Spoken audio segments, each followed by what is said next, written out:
दोस्तों कहानी शुरू होती है और हम देखते हैं एलिस नाम की एक सिंगल मदर को, जो कि एक मैगजीन में राइटर का काम करती थी। आगे जब एलिस किसी काम से दूसरे शहर जा रही थी, तभी उसकी पास वाली सीट पर बिली नाम का एक लड़का आकर बैठ जाता है। तभी बिली एलिस को देखता है और पहली ही नजर में उससे प्यार कर बैठता है, लेकिन एलिस उस पर ध्यान नहीं देती और सोचती है कि इसकी उम्र के सभी लड़कों का यही हाल है, कहीं कोई सुंदर लड़की देखी नहीं कि उससे प्यार कर बैठते हैं। आगे जब हवाई जहाज में टर्बुलेंस आती है तो डर के मारे एलिस बिली का हाथ पकड़ लेती है। अब ये देखकर बिली बहुत ज्यादा एक्साइटेड हो जाता है और सोचने लगता है कि अब तो ये भी मेरे से सच्चा वाला प्यार करती है। थोड़ी देर बाद हवाई जहाज भी लैंड हो जाता है और फिर जब एलिस अपनी सीट से उठकर जाने लगती है तो वो अपना पेन ड्राइव वहीं पर भूल जाती है, जो देखते ही बिली उसे वो लौटाने के लिए उसके पीछे भागता है, लेकिन तब तक एलिस अपनी बहन के साथ वहाँ से जा चुकी थी। आगे कार में उसकी बहन उसे कहती है कि मैंने तेरे लिए एक डॉक्टर लड़का देखा है जो तुझे भी बहुत पसंद आएगा, लेकिन एलिस उसे कहती है कि नहीं, मुझे उससे नहीं मिलना। फिर अगले दिन वो अपने ऑफिस पहुँचती है, जहाँ पर उसका बॉस उसे कहता है कि आजकल तुम क्या लिख रही हो, दिन ब दिन तुम्हारे आर्टिकल बिल्कुल घटिया होते जा रहे हैं। तुमको पता है इसका क्या रीजन है? कि तुम सिर्फ अपना सेम रूटीन फॉलो कर रही हो और कुछ भी नया ट्राई नहीं कर रही, और जब तक तुम कुछ नया ट्राई नहीं करोगी तब तक तुम कुछ नया लिख भी नहीं सकती। जरा तुम अपनी ये कोलीग को देखो, ये कैसे नाच रही है, ये हमेशा कुछ न कुछ नया ट्राई करती है और इसके लिखे हुए आर्टिकल्स भी सभी को पसंद आते हैं। अब अपने बॉस की बातें सुनकर एलिस को भी जोश आ जाता है, तो वो कुछ नया ट्राई करने के लिए अपना कंप्यूटर ऑन करती है, पर तभी उसे पता चलता है कि उसका पेन ड्राइव तो खो गया है। इसी दौरान उसकी नजर एक पेपर पर पड़ती है जिस पर बिली ने अपने नंबर लिखे हुए थे।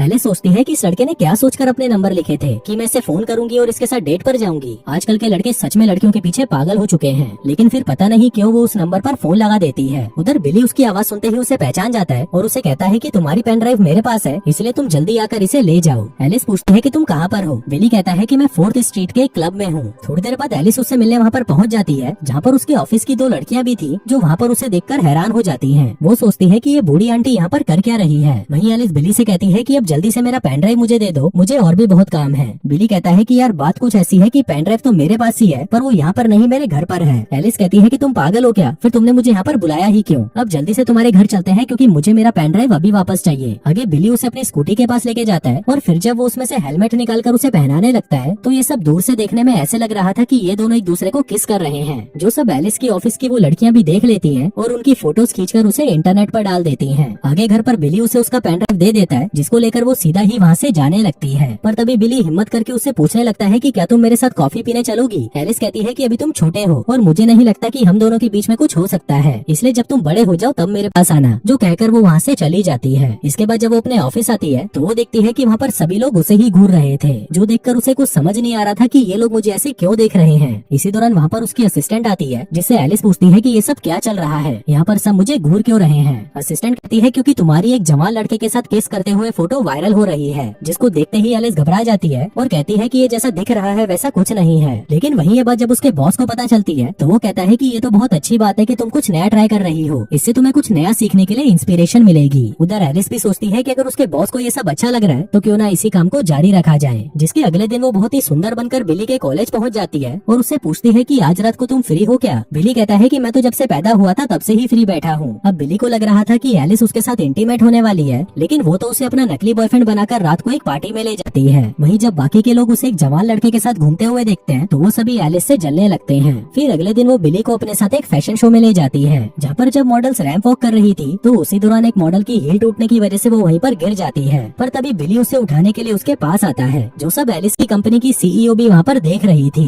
फिर फैशन शो के बाद वहाँ पर एक पार्टी होती है, जहाँ पर एलिस बिली के साथ चिपक चिपक कर डांस कर रही थी और वहीं ये सब उसका बॉस भी देख रहा था। दरअसल एलिस ये सब अपने बॉस को दिखाने के लिए कर रही थी, ताकि उसके बॉस को लगता रहे कि वो कुछ नया ट्राई कर रही है। आगे पार्टी के बाद बिली उसे उसके घर छोड़ने जाता है, जहाँ पर जाने से पहले वो उसे किस करने की कोशिश करता है, लेकिन एलिस उसे ऐसा करने नहीं देती और वहाँ से अपने घर चली जाती है। लेकिन फिर थोड़ी देर बाद बिली उसका दरवाजा खटखटाता है और एलिस जैसे ही दरवाजा खोलती है तो बिली तुरंत उसे पकड़कर किस करने लग जाता है। अब क्योंकि एलिस को भी इसमें मजा आने लगा था तो वो दोनों वहीं पर इंटीमेट हो जाते हैं और तब तक इंटीमेट होते रहते हैं जब तक सुबह नहीं हो जाती। फिर सुबह होते ही एलिस को खुद पर गुस्सा आने लगता है कि वो अपने से छोटी उम्र के लड़के के साथ इंटीमेट हो गई, पर क्योंकि रात को उसे बहुत मजा आया था तो वो इस बात पर ज्यादा ध्यान नहीं देती। जिसके बाद वो दोनों एक साथ ज्यादा से ज्यादा टाइम बिताने लगते हैं। इस दौरान एलिस बिली के साथ कई बार इंटीमेट भी होती है और ये सिलसिला काफी दिनों तक चलता रहता है। फिर एक दिन ऐसे ही जब वो शीशे में खुद को देख रही थी तो वो सोचने लगती है कि 4-5 सालों बाद तो मैं बूढ़ी हो जाऊंगी, लेकिन बिली तो तब भी जवान ही रहेगा। लेकिन सोचने वाली ये बात है कि जब मैं बूढ़ी हो जाऊंगी तब भी बिली मुझसे उतना ही प्यार करेगा जितना वो आज करता है। मुझे तो नहीं लगता कि वो करेगा, इसलिए अगले ही दिन वो बिली से मिलकर उससे ब्रेकअप कर लेती है।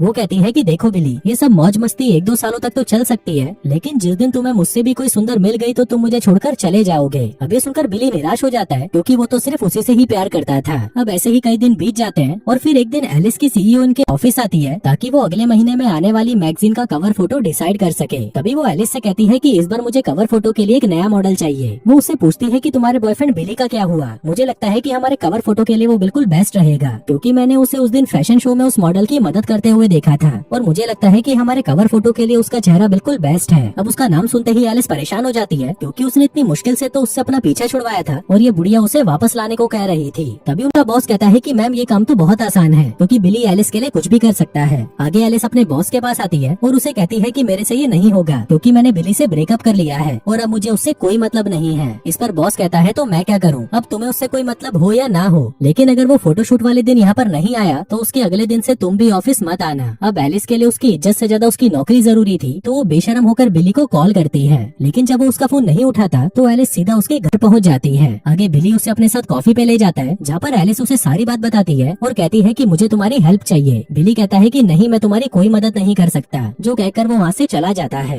लेकिन जिस दिन उसका फोटोशूट होने वाला था तभी वो तैयार होकर वहाँ पर पहुँच जाता है क्योंकि वो एलिस से अभी भी बहुत प्यार करता था। आगे जब वो अपने बाल सेट करवा रहा था तभी उसके पास एक आदमी आता है और उसे बताता है कि एलिस बहुत ज्यादा मतलबी है, उसने मेरा भी फायदा उठाया ताकि जॉब में उसे प्रमोशन मिल सके। अब ये सुनकर बिली को गुस्सा आने लगता है और वो तैयार होकर फोटोशूट पर पहुँचता है, लेकिन उसके उदास चेहरे को देखकर कैमरे वाली कहती है कि तुम थोड़ा मुस्कुरा भी लो। बिली कहता है कि तुम फालतू मत बोलो और तुम्हें जो काम दिया है वो करो। अब ये सुनकर उस लड़की को गुस्सा आ जाता है और वो कहती है कि मैं तो इस गधे की फोटो नहीं खींचूंगी। तभी बिली भी भड़क जाता है और कहता है कि मैं तो यहाँ से जा रहा हूँ, जो कहकर वो सब कुछ ऐसे ही छोड़कर वहाँ से जाने लगता है। तभी एलिस उसको रोकने के लिए उसके पीछे आती है पर तभी बिली उसे कहता है कि तुम धोखेबाज हो, तुमने मेरे साथ प्यार का नाटक किया और जब तुम्हारा काम निकल गया तो तुमने मुझे किसी आवारा कुत्ते की तरह सड़क पर छोड़ दिया। वहीं ये सब बातें वहाँ पर खड़े सभी लोग भी सुन रहे थे। आगे उसका बॉस एलिस के पास आकर कहता है कि तुमने इस बेचारे का फायदा उठाया, जो कहकर वो उसे काम से निकाल देता है। आगे कुछ दिन बीत जाते हैं और हम एलिस को देखते हैं जो अब पूरी तरह अकेली पड़ चुकी थी। इसी दौरान उसे एहसास होने लगता है कि उसने बिली के साथ सही नहीं किया। उसे लगता है कि उन दोनों के बीच में जो कुछ भी था शायद वो सच्चा वाला प्यार था जिसे वो कभी भी समझ नहीं पाई। अब वो अपने प्यार को ऐसे ही जाने नहीं देना चाहती थी, इसलिए वो भागकर उसके कॉलेज आ जाती है और फिर पूरी क्लास के सामने बिली को प्रपोज कर देती है। वहीं बिली जो एलिस से अभी भी प्यार करता था वो ये सुनते ही एलिस के पास दौड़ा चला आता है, जिसके बाद वो दोनों एक दूसरे को किस करते हैं। और दोस्तों इसी के साथ ही ये कहानी यहीं खत्म हो जाती है।